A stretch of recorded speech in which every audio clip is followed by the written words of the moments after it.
Food as fuel. Instead of thinking of what we eat as calories and things to avoid, usually as dancers we think food, no. And this isn't going to help us have energy to do what we need to do as dancers. And if we don't have the energy and really good fuel that our body can use for power, then we're going to get injured. And so I wanted to share some things that I've learned when I've gone to conferences with medical professionals for dancers. I'm not a nutritionist, I'm not an expert in the field, but I thought it was important to share a few gems of knowledge with you to help you make better choices on the foods that you should be eating, how to fuel your body during the day, and what things to avoid that will deplete your body of the energy it needs. So first, I'd like to talk about the 4 C's of the dancer's diet. This is not what I'm recommending. This is what dancers do. Coffee, Coca-Cola, chocolate, and cigarettes. Sad but true. I did all of it except for the cigarettes, thank goodness. All right, so let's talk about each one of these, because what we're trying to do is get our body energy and to stay awake and stay alert. So coffee is a stimulant. The caffeine in it will give us an increase in energy that's going to spike, and it's short-lived. Then our energy goes down over a very short period of time.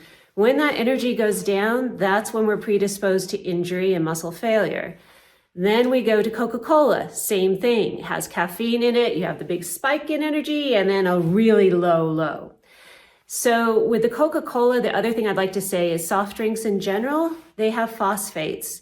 Phosphates make it more difficult for your body to absorb calcium. Calcium is needed for bone growth. We need strong bones so we don't get things like stress fractures. So the soft drinks, not good. Also, to hydrate the body, you need to drink water, H2O, oxygen, straight up water, nothing added to it. The Coca-Cola and soft drinks, those are a liquid, but they are not supplying your body with hydration or the fuel that you need. Next off, chocolate. And by chocolate, I mean things like candy bars, Milky Way, Hershey's. We used to eat these things called coffee nips when I danced in Seattle. So that way you had the coffee and the chocolate, all that sugar. Sugar, again, will act as a stimulant. It will give you a peak in energy that is short-lived, and boom, then the energy falls quite significantly. So not a good thing, and it's not providing you any good fuel to burn for your rehearsals and for your dance. Last off, cigarettes. I will say I'm pretty alarmed to see so many young people smoking these days. So there were quite a few dancers in my time that smoked because they used it for weight loss. Instead of eating, they'd smoke a cigarette. Also, the cigarettes have substances in them that act as a stimulant.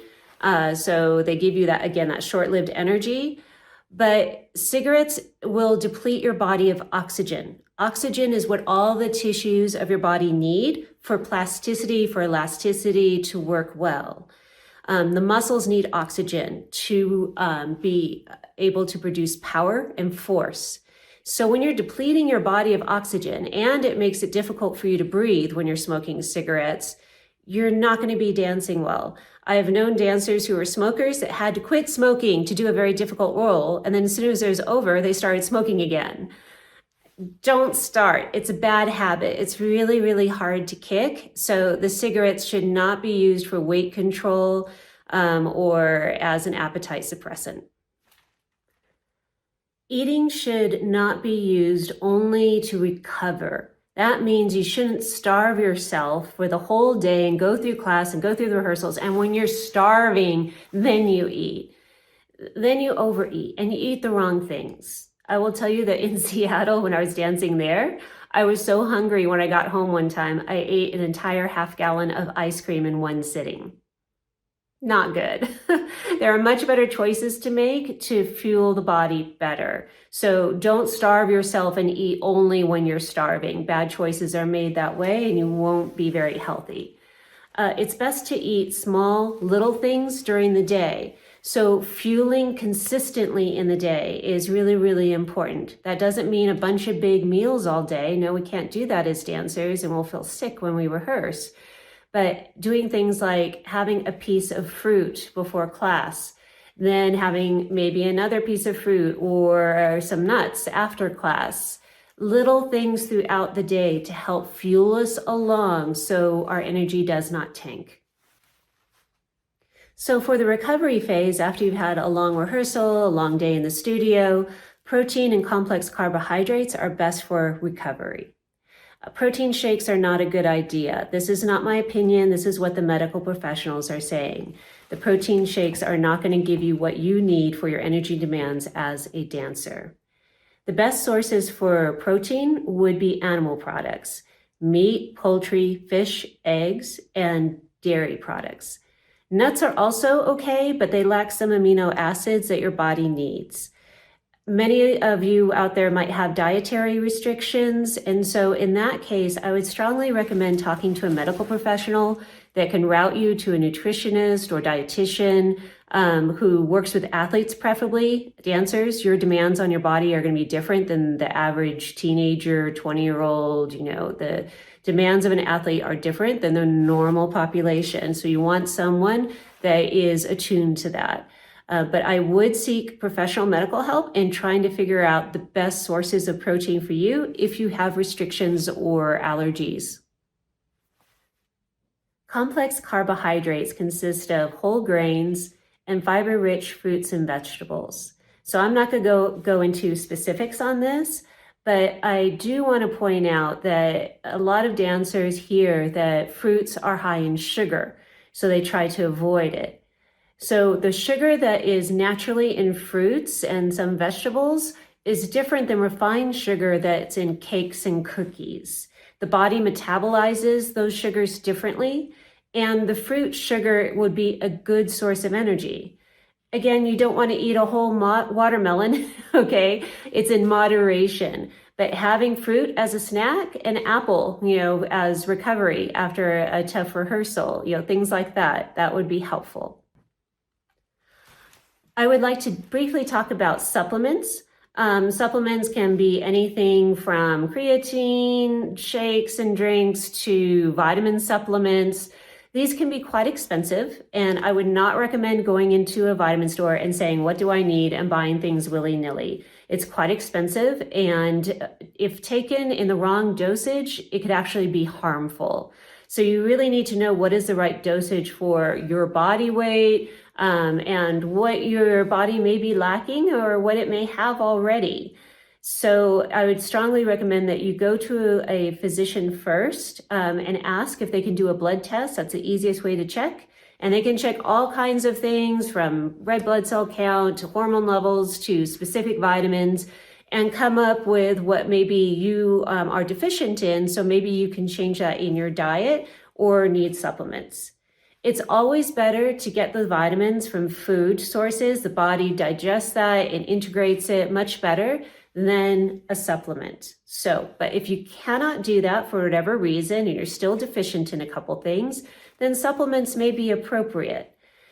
I'd like to give one example when that's the case. Vitamin D is commonly deficient in people. We get it from sunlight. If we don't get enough sunlight, we're in a classroom, we're in dance studios all the time, we can become easily vitamin D deficient. If we're vitamin D deficient, then we can't absorb calcium for our bones. So in order to have strong, healthy bones, we need not just calcium, but we need the vitamin D in order to absorb the calcium. So that's a cascading effect. If you're deficient in one vitamin or mineral, that can lead to deficiencies in others. So always best to get a medical provider involved in trying to figure out where you may be deficient and what you might need. So dancers should think about eating fresh, healthy food in moderation to get the best results to fuel. A nutritionist once posted something about having a colorful plate. When you eat, if there's lots of color on your plate, the different colors usually indicate you're getting different nutrients, different vitamins from those different food groups on the plate. If you have a plate that's all the same, it's all yellow, you're probably only getting like 1 or 2 vitamins of what you need. And so colorful plate is a good rule of thumb. Stay away from pre-prepared packaged foods, things that are in cans, canned soups, chips, crackers.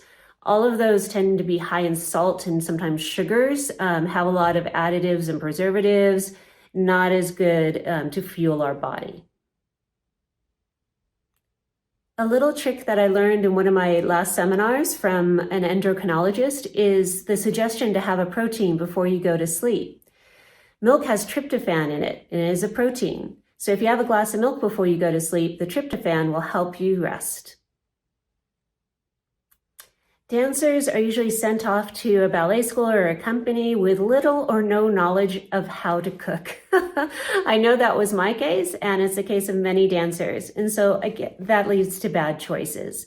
So try to find someone in your household or a friend's parents that can teach you some basics of cooking, how to saute vegetables in some olive oil, how to use salt and pepper well, how to season food. You can do this on a budget. You don't have to spend a lot of money, but you need to have some basic skills in order to make better choices and feed yourself in a more healthy way to give you energy. Paleo diets, I want to talk about this briefly. Diets that eliminate carbohydrates altogether and focus on meat products alone and having meat for a weight loss regimen. This is not good for dancers. This is not my opinion. This was presented at a medical conference recently. So do not get wrapped up in anyone that tells you the paleo diet is the way to go if you're a dancer. Your body needs those carbohydrates as fuel in order to have the energy to meet the demands. So I hope you learned a few good things in this video. It wasn't comprehensive, but hopefully I've pointed you in the right direction for help. So avoid the 4 C's. Talked about that. Avoid starving yourself during the day. You'll make bad choices at the end. Food is not something that you eat to recover from heavy activity. You need to fuel your body throughout the day. Proteins and complex carbohydrates are the best way to go for that. I have watched many videos in medical conferences of people injuring themselves horribly on stage. And what you see is someone frequently landing from a jump and you'll just watch the whole leg crumple underneath them, muscle failure. If you do not fuel your body correctly and you do not have the energy to perform, you will get injured. So keep that from happening. And not only that, you want to optimize your performance. If you cannot cook, most of us can't. We're not born with these skills. We have to learn them. Seek help now. Find how to cook some very simple things. It shouldn't cost a lot of money. Stick to the basis, but you need to start learning now before you're off on your own. I hope this gave you some great knowledge in which you can build upon. And just remember, food is not calories. It is fuel for the body.